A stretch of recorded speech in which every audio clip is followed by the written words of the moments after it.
Good morning. My name is Sean Long. I'm here on behalf of Lincoln Memorial University, where I work as the Director of Enrollment Analytics in the Office of Undergraduate Admissions. I appreciate you taking a little bit of time to be here with me this morning. Hopefully, if you're on the video, you are familiar with LMU at least a little bit, but if not, you just kind of have a general interest. I'll kind of start from the beginning of who we are, what we do, and of course what we offer, and then how to apply, next steps, things of that nature. So Lincoln Memorial, we are a small private university. We are about an hour away from here. So if you actually just head north, you go past the mall, Walmart, heading toward Kentucky, north that way. We're right on the border, and it's about 55 minutes from here, so it's definitely a driving distance. I actually still live here in the community and commute up. I don't recommend that as a student. You would definitely want to live on campus from this distance, but just to say I have a vested interest in this area, and so that's why I work with students here at Morristown East High School. As a small private university, we have about 5,000 students on campus, and out of that, close to 2,000 are going to be a part of our undergraduate population, which is the population that you would be a part of when you're just coming in and starting there at LMU. One thing that makes us a little bit different maybe than some other small private universities is that we offer a number of programs at the graduate and doctoral level. So the undergraduate degrees that we offer, you don't have to go on, but we do anticipate that a lot of our students are looking beyond the undergraduate level at those next steps to where they want to go from there. And some of those doctoral programs that we offer is we do have a full medical school on our campus that makes us a little bit unique, especially for a school of our size.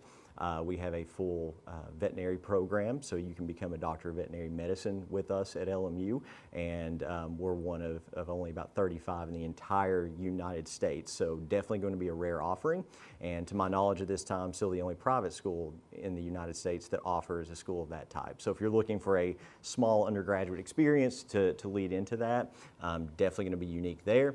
We do have a law school that's operating in Knoxville, so you would do your undergraduate work with us on the main campus, and then you would move over that way. So if you're looking to be a part of the same school for the entirety of your schooling experience, but wanting to maybe have a little bit of a different backdrop, some students really like that as an option. And then we're also expanding our offerings there in Knoxville as well for some other programs that function in much the same way. We also have graduate degree programs in business and education, criminal justice, and then we're also developing some more that we have in the pipeline that we haven't announced officially yet, but definitely will be coming down the pipeline and should be in place by the time that you would be a senior looking to make application into some of those programs. So definitely continue to stay posted on our website, where we will continue to update that and let the community know what we have to offer coming down the road. So from there, if you are interested in LMU and you haven't been on campus, really your next big step with us, or maybe any other school that you're interested in, we have no illusions that you're probably making some decisions between us and maybe some other schools if you're interested in us right now. So you want to come on campus and take a tour. And you know, I want to mention that because during COVID times, these unusual days that we're in, I just want to be clear that we are still offering tours. We have some safety protocols that are in place. We do require our guests to wear a mask while they're in the buildings. Definitely a portion of our campus where you'll be traveling by either foot or by golf cart. And in those cases, you don't necessarily have to wear it there, but definitely in the buildings where we are. And then we also have the flow of our building set up in a way to make sure that you're safe while you're there. And we still do have a number of tours coming on campus. You can schedule one of those tours with us by calling us directly in the Office of Undergraduate Admissions, and our number for that's found on our website.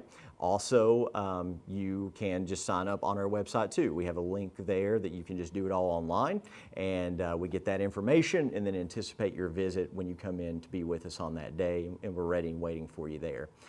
If you have other schools, like I said, that you're looking forward to, definitely go take a tour there. The school that you're looking for where you'll be successful, I always say to students, is really where you most feel like you're at home. You know, so you want to be comfortable, you want to feel like where you are is somewhere that you want to be. And then also, in addition to that, do they have the program of study that you're looking for there as well? So if you're able to combine both of those things, I think that's somewhere that you're most likely to be successful. And the only way that you can know that is to go and take a tour. So If you're a junior or a senior, now is the time to do that. And usually your school will offer you time away that's an excused absence where you can come in, and if you need any documentation, we can provide that for you as well. While you're on your tour, you'll see a number of the buildings that are most important to you. We try to tailor that to your major as much as we can, but we do kind of have a general tour route. After the tour, you'll also sit down with someone who is there in the Office of Admissions. Generally speaking, that would be me. If for some reason I'm not in the office that day, you'll meet with one of our other capable professionals who are there in the office, and they'll talk through maybe a little bit about what we talk about today, because this is a lot of information, so we'll retread some of that. And then usually when students come in, they're with their families, and they also have a number of questions too. So we can talk through any of the concerns that you may have about application, about financial aid, about your program of study specifically, and we can get into detail about what that pathway is going to look like for you, and then also career offerings that will be on the other side of graduation from there. Speaking of the application, if you do know that you want to apply to LMU, maybe you've been on campus already and you know you want to apply, or maybe you came in, this is in the future after a tour, looking back and saying, yes, I feel comfortable being there, and that's a place that I want to apply. On our website, that's lmunet.edu. Of course, you can just Google us and find Lincoln Memorial University as well. That should take you to our website. At the top of the page, there's a link for Apply Now. And you'll click on that and you follow that link, and our application for undergraduate admissions is free, so we don't charge you anything to apply. There's no risk in that. You're not losing anything by doing that.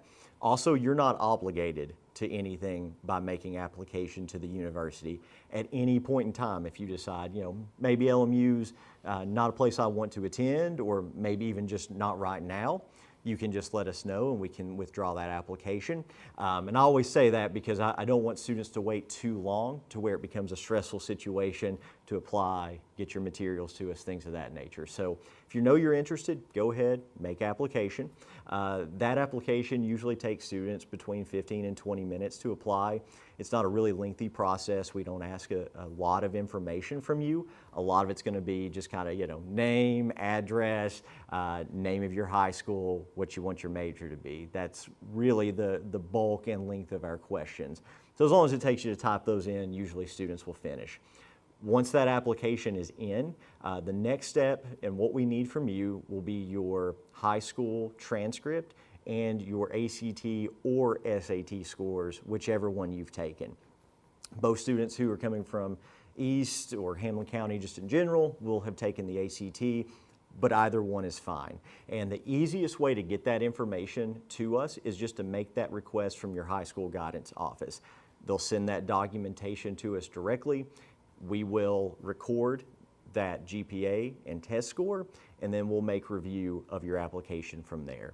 For application requirements, what we're looking for is a 3.2 GPA combined with a 19 on the ACT. And with that, really for lack of a better term, we're looking for that for guaranteed admission. So if we see those two numbers come through, we can just go ahead and hit accept and move on.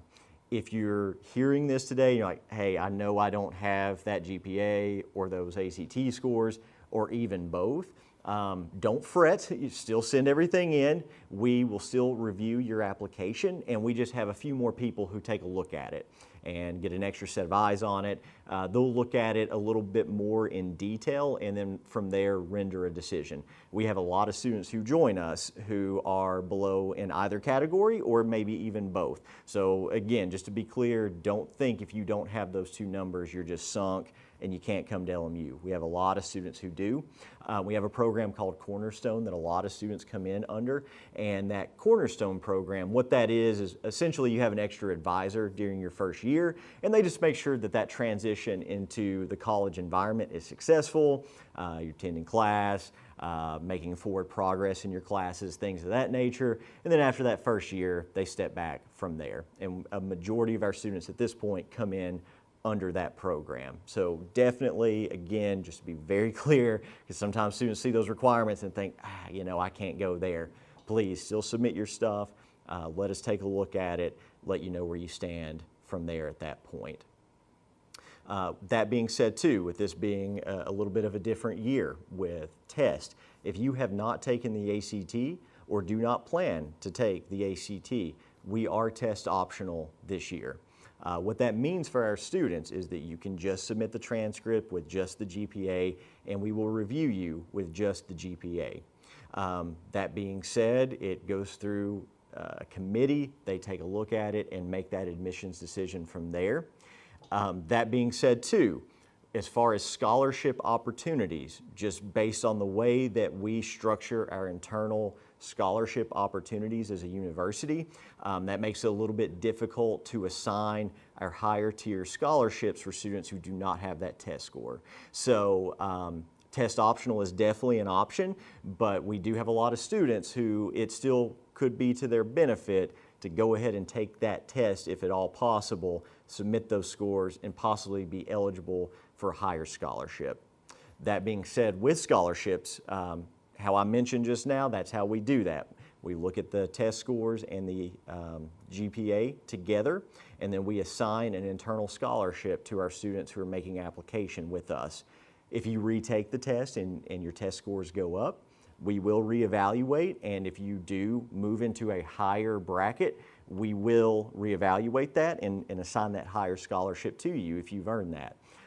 We also do the super score now. That's a change from a few years ago. So if you've taken the test multiple times and your test score average amongst all three of those is a higher score, we will do that. I say that to say that if you take the test and you don't do as well as maybe you did on the other test, that's not going to hurt you. You're not going to be, it's not going to be to your detriment to retake the test, you know, especially during right now, times are stressful. You know, you may go in, you're just not feeling as good about it, maybe didn't have as much time to study. Don't think that that's going to hurt you if you've taken that test, so no worries there. In addition to that scholarship opportunity, we also look at the FAFSA. At this point, you all have probably talked about that a little bit with your guidance office, and hopefully you've submitted that FAFSA and done everything required to send that on to the federal government. And that's what we're waiting on at this point for students who have done that, is that information comes back to us, and then from there we assign the possibility of additional scholarships if students qualify for that. And what those end up being will be, if you're looking at aid that is need-based, we'll definitely honor that. Although we are a private school, the Tennessee Hope Scholarship still does apply to us, and it's required to do that FAFSA as a part of that. So we do award that at that point if you're qualified for that and have earned that. And then we also look to see for a few additional scholarships that we offer as a university, one of which is need-based called Lincoln Grant. That is a non-standard scholarship that we offer. So we look at really the need of the student and the amount that's left to pay from there. We take both of those into consideration, and then we assign that if a student qualifies for it. So all of that to say, when you make application to the university, if you send us your FAFSA, we have your materials and we've been able to review you, what we're able to do is put together a financial aid package for you, and then you can see where you stand at that point. Going back to what I said earlier, you're not obligated to anything, so if financially, with that scholarship opportunity that's been presented to you, your family together, you say, hey, this is going to be something that we can do, then we would move forward from there. If you feel like maybe that's not something that is going to be possible or achievable, definitely still reach out to us, you know, and we can talk through that a little bit more, see if there are some additional opportunities. Sometimes students don't submit things, or sometimes things don't come through as they should. So we always want to make sure that we explore all of that everything is as it should be, and that everything presented to you is exactly what should be there. And of course, if you still don't think that that's going to be an opportunity from there, you know, we can withdraw the application and maybe look at transferring later, because that's also an opportunity that we offer for a lot of our students at that point. Moving on beyond financial aid, as far as housing, as I mentioned before, you would probably want to live on campus. You know, it is in commuting range, but that time, trust me, as I said, I make that commute, it does add up and take away from your time when you're driving. That study time while you're there, things of that nature. So what you'd be looking at for housing is we have two different types of options on campus. One would be a traditional residential hall, you know, what you would generally think of as a dorm. And then we also have apartment style housing. With that apartment style housing, as you can imagine, an apartment's gonna be a little bit nicer than the dorm as far as the living facility itself. So it's a more popular option. That being said, I always tell students who are coming in and entering as a first-time freshman, definitely still say, hey, yeah, that's where I would want to live. We can see if that opportunity is available to you, but it being a more popular option for a lot of students, who are coming in as a first-time freshman, that first year they're looking at being in that traditional residential hall, being in that dorm at that point. An advantage of that too, though, is the dorms are a little bit cheaper. They definitely have the living space that you need there. They've been renovated recently. They're in good shape. So we do have a lot of students who, even they may like the apartments, they still choose to stay in the dorms because it's more financially advantageous for them, and you know, it meets all their needs too. So that's something that you would see if you came in for a tour, and you'd be able to get your eyes on that, see, okay, this is a place that, you know, I feel comfortable being, and feel comfortable with the facilities that are here.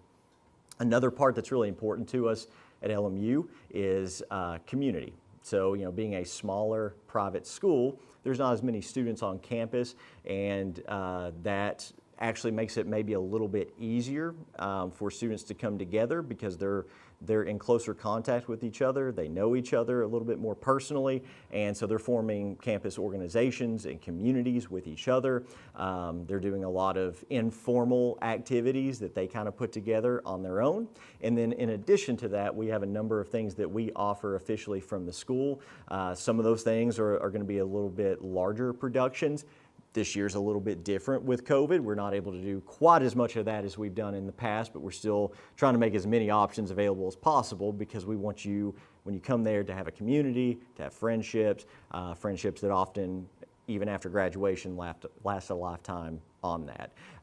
But during the normal years when we're able to do larger events, those are there. And then we also do smaller events too. That's not necessarily everybody's thing to come into a larger event. So we'll do, you know, things that would be a little bit more low key, and, you know, arts, craft nights, things like that, where it's 4 or 5 people. You know, during the normal year, we do a big phone party. They do usually in the intro of classes during that first week. And then campus organizations, they also set up in our quad area, you know, so they're out there giving free pizza, things of that nature, trying to get you to come to the table, talk to you about what they offer.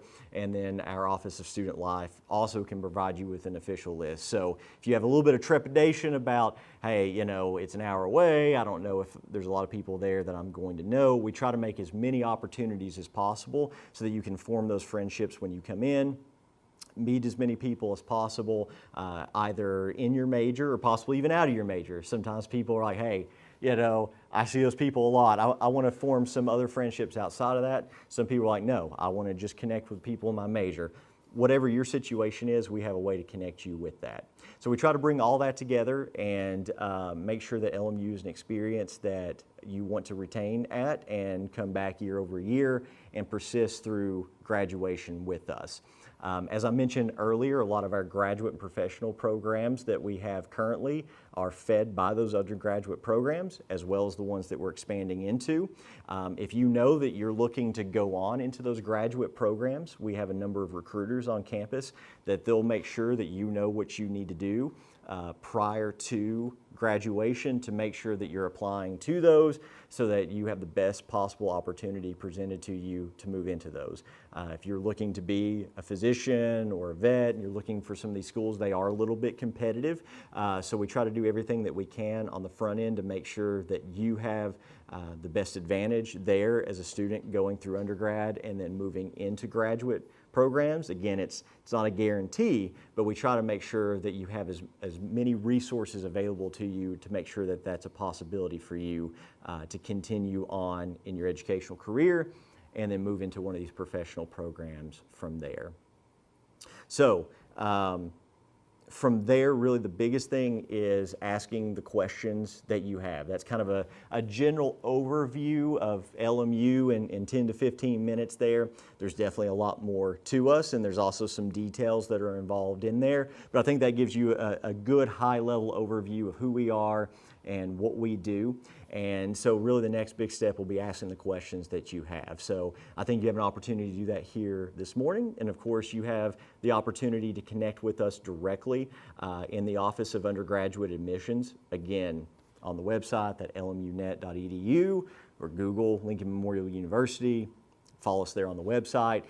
We have a tab that's on the page for undergraduate admissions. And on that tab, you're going to see a number of links that will be there on the left-hand side of the page. And we've tried to kind of sequentially do that so that you can start kind of general information and then move through more specific information as you go through those tabs. So that's going to give you a lot of information about us, kind of retread some of the things that I've said here today on this video, and then also give you some additional information and details that may be pertinent to you specifically as you're looking at LMU and trying to determine if we're a school where you want to attend. One of those tabs that will be on there will be for contact. So we've got all our pictures on there, our phone numbers, and our emails on there. So if you have specific questions, maybe you don't feel comfortable reaching out, asking that today so we can address that today, and you'd rather talk more one-on-one, or you're like, hey, I'm looking for the tour link, I can't find it on here. Find me on there, reach out to me directly. If you can't remember what I look like when you're looking on there, feel free, reach out to any one of the contacts that are on that page, and they'll definitely be able to make sure that we get you set up for a tour, answer your questions. If you've already applied and you're like, hey, I haven't heard anything and I'm kind of curious what's going on with that, we can check into it, see what's going on there. If we haven't received materials, let you know what we need. If you're looking at the last part of this that I'll address, which is, okay, I've applied, I've been accepted to the university, I'm kind of in this holding pattern. What do I do next? And that's applying to any school is kind of a confusing timeline because there's a lot of hurry up on the front end, and then there's kind of this waiting period that comes beyond that. So the next big step for any student who's applied to LMU and is saying, hey, yeah, I know I want to be there, is we have new student registration events, and we'll begin doing those in next year. And that will begin probably, we haven't gotten the official on this, but probably close to the beginning of March is usually the timeline that these begin. And then we run them all the way through the summer. And what a new student registration event is it's an opportunity for you to be advised by an official academic advisor there at LMU. They put your schedule together for you.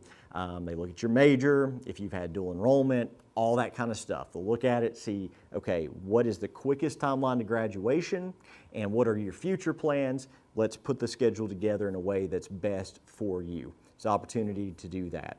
And there's also some orienting materials that you'll have there too. Some different officials from the university talking about things that you need to know about, campus security, academic support, things of that nature. They're going to let you know who you need to go to, how to access those things, and when is a good time to access those things when you need them. And right now, those are slated to be online. With COVID taking the precautions that we're taking, we still are a little bit cautious about bringing in the number of people, especially those early ones. We'd have 400 people there between students and their families. So a little bit cautious on that. Right now we plan for them to be online. If something changes and cases go down so dramatically low that we can do that in person, we'll let you know. But if you're worried about safety on that, we do plan to do them online. So that's kind of that next step. So there's a little bit of a holding pattern for you right now. Hopefully before those registration events begin, you'll receive additional information about your financial aid, know where you stand on that, and then can attend one of those registration events. If you don't have that information, you can still be advised, still receive your schedule so you feel good, I've got something in the system, while you're waiting on that financial information to come as well. Again, if after the fact you decide, okay, I don't know if this is something that's going to work out for us, you can just let us know. But of course, if you want to continue moving forward, it's just reaching back out to us, and then we'll finalize the process with you there. Again, if you have any of those questions, you can reach out to us directly. We can let you know where you are in the process, and we can even retread what those steps are for you at that time. So again, high-level overview. There's some more details there. I encourage you, get on the website, take a look at those.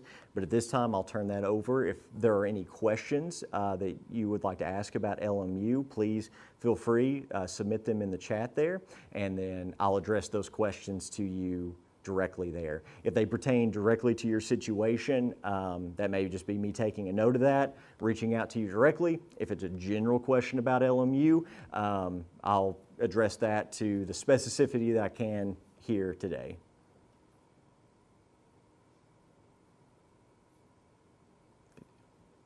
All right, well, if there's no questions at this time, I'll turn it back over. Again, feel free to reach out. There's no, students are sometimes a little bit cautious about submitting questions. They feel like I'm the only one who doesn't know this. It's a dumb question or something like that. Those don't exist with us. We are here to help you through the process. There's a lot of details. It's confusing for a lot of families. We're definitely, for the student population we serve, we have a lot of first-generation students coming to us saying, hey, you know, we didn't do this at all. My family didn't do this at all. I'm the first coming to you all. We thrive on those questions. We want to answer those. Even if your family did do this in the past, things have changed quite a bit. So don't have any fear about that, that, you know, my question is coming from a place that, you know, I should know this. A lot of students don't. So please feel free, contact us anytime, and I hope you have a wonderful morning.